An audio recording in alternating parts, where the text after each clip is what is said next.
High Counselor Vaxium paced the gleaming floor of the Galactic Senate's private chamber, his normally stoic demeanor fractured by concern. The holographic projection before him showed a small blue planet on the spiral arm of an unremarkable galaxy. "This cannot be correct," he muttered, his six-fingered hand brushing across his ridged forehead. "The data must be flawed." Admiral Drenith, commander of the Empire's 7th Fleet, stood rigidly at attention. "I assure you, High Counselor, our intelligence is impeccable." The warning came from the Void Walkers themselves. The mention of the ancient race sent a ripple of unease through the chamber. The Void Walkers rarely communicated with younger species, and when they did, their words carried the weight of cosmic truth. And they specifically identified this planet, Earth, as the natives call it, as a snare. Vaxium's voice was barely audible. Yes, the message was clear. Beware the world called Earth. Their harmless appearance masks a predator without equal. Their territory is a trap. Avoid at all costs. Counselor Lyrith, head of xenobiology, projected images of the planet's dominant species. The humans appear utterly unremarkable.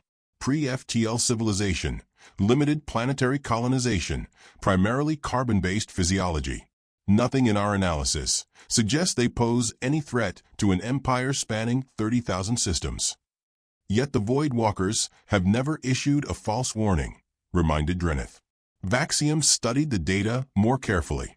The Expansion Initiative already dispatched a scouting vessel 3 cycles ago, the Luminous Harbinger. The chamber fell silent as implications settled over the gathering. "When is their scheduled return?" asked Lyrith. Admiral Drenith consulted his neural interface. "They should have reported back 7 standard days ago." "Perhaps they encountered difficulties," suggested Torchin, the youngest counselor present. "Space is vast. Communications fail. Ships malfunction." "The Harbinger carried our most advanced technology," countered Drenith. "And Captain Nexery was one of our finest." Vaxium made his decision. "We cannot ignore a Void Walker warning.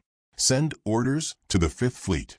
They are to establish a quarantine perimeter at the edge of the Sol system. No approach, no contact. We will observe from a distance until we understand the nature of this snare." What none of them realized was that the Luminous Harbinger had indeed reached Earth 3 weeks earlier. However, its crew had not been destroyed or captured as they feared. Instead, Commander Nexery had made a decision that would forever alter the course of galactic politics. Because humanity wasn't a threat in the way the Empire expected. The danger they posed was far more subtle and infinitely more transformative. 3 months before the Void Walker warning reached the Galactic Senate, the Luminous Harbinger entered the Sol system with perfect stealth. Captain Nexery, with her translucent skin and compound eyes that could perceive spectrums beyond human imagination, watched the blue planet grow larger on the main viewport. "Preliminary scans confirm Xenobiology's assessment," reported Science Officer Telemox. "The dominant species has achieved nuclear capability, rudimentary space travel within their system, and global communications. Standard development patterns." "What about defenses?" Nexery inquired. "Primitive. No energy shields. No faster-than-light detection. No weapons that could penetrate our hull. They would not even detect our presence unless we chose to reveal ourselves." Nexery nodded thoughtfully. "Then why the classification as a threat? The Empire has absorbed thousands of pre-FTL civilizations. Perhaps they possess unusual biological weapons," suggested Security Chief Frall. "We should maintain distance protocol." "Negative," Nexery decided after reviewing the data. "I want direct observation. Prepare infiltration units." Within hours, perfectly disguised Imperial observers walked among humans in cities across Earth. Their advanced neural interfaces translated languages instantly, while their morphic integuments mimicked human appearance flawlessly. Lieutenant Kiravel was assigned to a region called New York. His mission was simple: observe human social structures and identify potential resistance leadership for the eventual integration into the Empire. What he found confused him deeply. "Captain," he reported on the 3rd day, These humans appear contradictory in every aspect. They wage war over resources while simultaneously giving them away to strangers. They create beautiful art while destroying their own environment. They express devotion to ideals they routinely violate. Similar reports came from all observation teams. The humans were puzzling, unpredictable, fascinating. By the second week, something unprecedented occurred. The observation teams began delaying their returns to the ship. Their reports grew longer, more detailed, filled with observations about human music, literature, cuisine, philosophy. "I require another cycle to complete my assessment," Caravel requested, though his assignment had already exceeded standard parameters. Captain Nexery noticed the change in her crew. Their discussions during off-duty hours centered increasingly around human concepts: freedom, individual choice, love, resilience. Several had begun using human expressions. Then Science Officer Telemox made the discovery that changed everything. "Captain," he reported, eyes wide with excitement, "I've identified what makes humans unique. It's not a weapon or technology. It's their minds, their creativity, their adaptability, their capacity for both great destruction and astonishing beauty." Nexery studied the data and knew instantly what the Void Walkers had feared. The humans weren't dangerous because they could defeat the Empire militarily. They were dangerous because they could transform it from within. Back at the Galactic Senate, the Fifth Fleet had established the quarantine perimeter around Sol System. Admiral Drenith personally commanded the operation from the Dreadnought Immutable Decree. "Any sign of a Harbinger?" Vaxium's holographic projection asked. "None, High Counselor. We've deployed long-range scanners throughout the system. If they're still here, we'll find them." What neither knew was that the Harbinger now hid on the far side of Earth's moon, its advanced cloaking systems fully engaged. Inside, Captain Nexery faced the first mutiny in her distinguished career. "We cannot simply leave," insisted Caravel, now speaking openly against orders. Around him stood nearly half the crew. "The Empire will either destroy this world or subjugate it. Neither outcome is acceptable." "The Empire has integrated thousands of worlds," Nexery countered. "Many have benefited from Imperial technology and protection."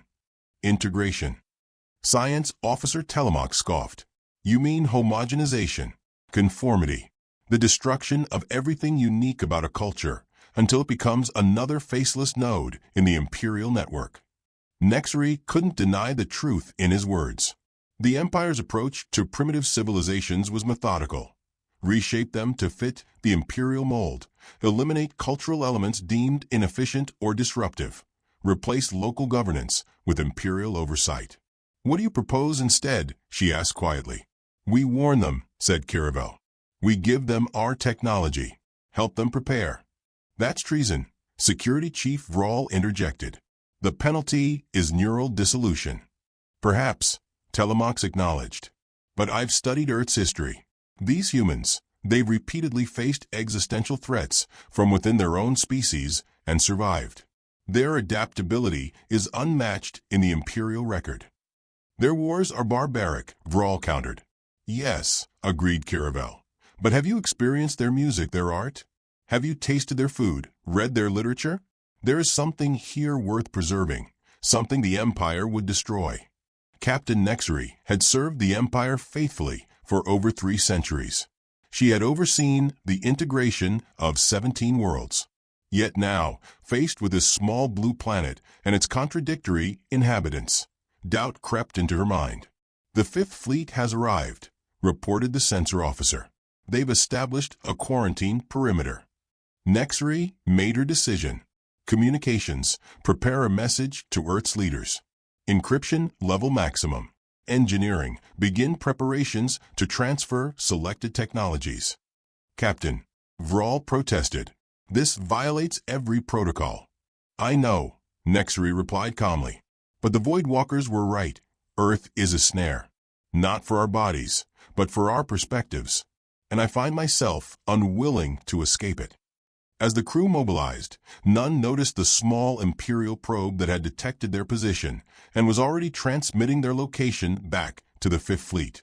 The Harbinger's betrayal had begun, but the Empire's response would be swift and merciless. Admiral Drenith stood before the tactical display, his face hardened with determination. The signal from the probe had confirmed his worst fears. The Harbinger was not only intact, but actively violating Imperial protocols. "All ships, combat formation Delta," he commanded. "Target the Harbinger. No communications, no warnings. They've been compromised." Across 16 battlecruisers, crews prepared for combat. The Fifth Fleet represented the Empire's unmatched military might, each vessel capable of sterilizing a planet's surface, each soldier genetically engineered for absolute loyalty. Aboard the Harbinger, alarms blared as sensors detected the approaching fleet. "They found us," Telemax announced grimly. 16 battlecruisers on approach vector. Captain Nexery remained surprisingly calm. "Continue the transmission to Earth. Divert all non-essential power to shields." "Captain," Caravel said urgently, "even with full shields, we cannot withstand the Fifth Fleet's firepower." "We don't need to win," Nexery replied. "We only need to give Earth time." The transmission they had begun contained not only warnings about the Empire, but selected technological data. Faster-than-light theory, energy shield schematics, quantum communication protocols. Knowledge that would normally take a civilization centuries to develop. "Incoming communication from the immutable decree," reported the communications officer. Admiral Drenith's stern face appeared on the main screen. "Captain Nexery, you are ordered to stand down immediately and prepare for boarding. Your actions constitute high treason against the Eternal Empire." "Admiral," Nexery responded formally, "I respectfully decline. What we've discovered on Earth changes everything. These humans are a threat, according to the Voidwalkers," Drenith interrupted. "Your judgment has been compromised. This is your final warning." The transmission ended abruptly. 50 seconds until transmission completion, Telemax reported. Nexery turned to her crew. "It has been my honor to serve with each of you. What we do today may not be remembered, but it will matter." The first volley from the Imperial fleet struck the Harbinger with devastating force. Shields flared brilliant blue under the assault. "Shields at 60%, reported the engineering officer. "Structural integrity compromised on decks 4 through 7. 30 seconds to completion," Telemax called over the thunderous impacts. Caravel worked frantically at his console. "I've added a final package to the transmission, our sensor data on the Fifth Fleet. Tactical information, shield frequencies, weapons capabilities." Nexery nodded her approval as another barrage rocked the ship. Warning lights bathed the bridge in crimson. "Shields failing," announced engineering. 10% and falling. "Transmission complete," Telemax declared triumphantly. As the Harbinger's shields collapsed, Nexery closed her compound eyes briefly. "It is done. Whatever happens next, we have given them a chance." The final volley from the Fifth Fleet tore through the unprotected hull of the luminous Harbinger. In a brilliant flash, visible even from Earth's surface, the vessel disintegrated. Admiral Drenith watched dispassionately. "Confirmed destruction. Target eliminated, Admiral," reported his weapons officer. "No survivors detected. Maintain quarantine perimeter," Drenith ordered. "And send word to the Senate that the contamination has been contained." But deep in Earth's digital networks, the Harbinger's final transmission was already being discovered by humans who would soon understand exactly what had found them and what had tried to help them. High Counselor Vaxium received Admiral Drenith's report with visible relief. The Harbinger was destroyed? No chance of contamination reaching Earth. "None, High Counselor. We eliminated the vessel before any meaningful contact could be established." Vaxium nodded approvingly. "Maintain the quarantine for 1 standard year. After that, we'll reassess. The Void Walker warning requires caution, but eventually we must determine exactly what threat these humans pose." "As you command," Drenith acknowledged before ending the transmission. But the Empire's confidence was built on a catastrophic miscalculation. On Earth, a network security specialist named Aliana Corbin had detected an unusual data packet cascading through global communication systems. What she initially thought was a sophisticated cyber attack proved to be something far more extraordinary, a technological treasure trove from beyond the stars. Within days, a hastily assembled international team of scientists, engineers, and linguists worked to decipher the alien knowledge. The transmission's final segment, recorded during the Harbinger's last moments, provided context that transformed mankind's understanding of their position in the cosmos. They were not alone. They were in danger, and they had been given weapons. 5 months after the destruction of a Harbinger, Admiral Drenith's sensors detected unusual energy signatures from Earth.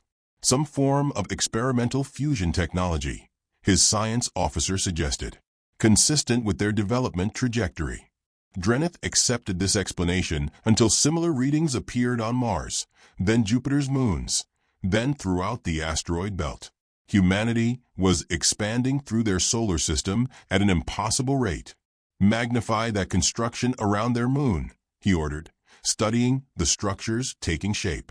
They appear to be orbital defense platforms, the tactical officer reported, confusion evident in his voice. But their design resembles Imperial technology. Drenith felt the first flicker of alarm. That's impossible. Scan for quantum entanglement signatures. When the results came back, the Admiral's blood ran cold. The humans were not only building defenses based on Imperial designs, they were improving upon them. The quarantine fleet watched with growing unease as Earth's transformation accelerated. Ships began appearing that utilized principles similar to Imperial FTL drives. Energy shields flickered around key installations. Most disturbing of all, human vessels began approaching the edge of the quarantine perimeter, not to attack, but to observe. On the 1-year anniversary of the Harbinger's destruction, High Counselor Vaxium received an unexpected transmission. It originated from Earth, but somehow penetrated the Empire's most secure quantum channels. Theoretically impossible for a pre-imperial civilization. The message was simple. We know what you are. We know what you did. We are ready. The quarantine now works both ways. Attached was a complete technical schematic of the Fifth Fleet's flagship, including weaknesses the Empire's own engineers hadn't identified. In the Galactic Senate's emergency session, panic spread as the implications became clear. They've leapfrogged centuries of development, Lyrith stated. At their current rate of advancement, they'll match our technology within a decade and surpass it shortly after. How did this happen? Demanded Vaxium. Admiral Drenith confirmed the Harbinger was destroyed before contact. Torchin, who had been analyzing the data, spoke softly. The transmission logs show the Harbinger managed to send a data packet just before its destruction. We underestimated Captain Nexery's resolve and the humans' ability to use what they were given.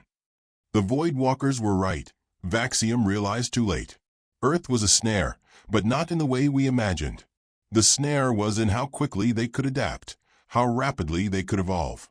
As the Empire debated its response, the first human diplomatic vessels appeared simultaneously at 20 of the Empire's border outposts. Each carried the same message. We come seeking neither war nor subjugation.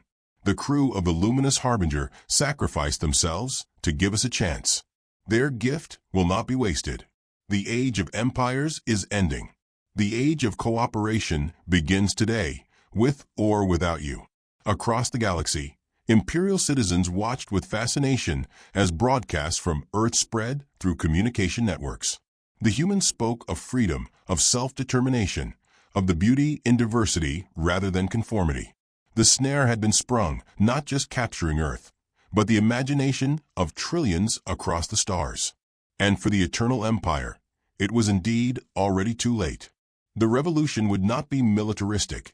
It would be ideological, sparked by human creativity and resilience, fueled by imperial subjects who had never before imagined an alternative to eternal servitude. Captain Nexery had been right all along. Earth's greatest weapon wasn't technology. It was hope.